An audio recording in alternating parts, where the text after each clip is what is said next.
कहते हैं आधी रात के बाद उस जंगल में अगर कोई आदमी अकेला निकल जाए तो उसे एक बेहद खूबसूरत लड़की दिखाई देती है, लेकिन जो उसके पीछे गया वो कभी वापस नहीं आया। ये कहानी है मध्य प्रदेश के एक छोटे से गांव की। गांव के पास एक पुराना घना जंगल था जिसे लोग मोहिनी वन कहते थे। गांव के बुजुर्ग हमेशा कहते थे, सूरज ढलने के बाद उस जंगल में मत जाना क्योंकि वहां यक्षिणी मोहिनी रहती है। लेकिन गांव का एक युवक राघव इन बातों पर विश्वास नहीं करता था। एक रात राघव अपने दोस्त से शर्त लगाकर आधी रात को जंगल में चला गया। जंगल में चारों तरफ सन्नाटा था, सिर्फ हवा और पेड़ों की आवाज। अचानक उसे दूर से पायल की आवाज सुनाई दी, छन छन छन।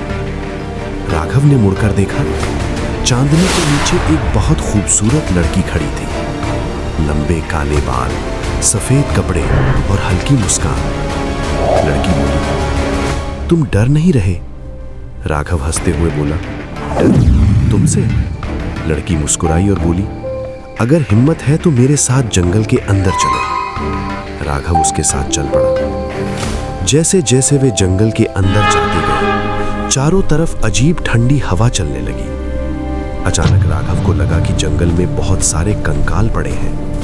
वो डर गया और लड़की को देखने लगा, लेकिन अब लड़की वैसी नहीं थी। उसकी आंखें लाल हो चुकी थी, बाल हवा में उड़ रहे थे और चेहरा धीरे धीरे भयानक रूप में बदल रहा था।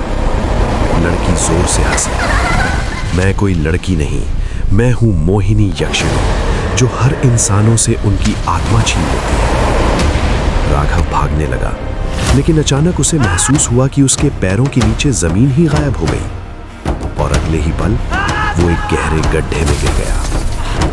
अगली सुबह गांव वाले राघव को ढूंढने जंगल पहुंचे।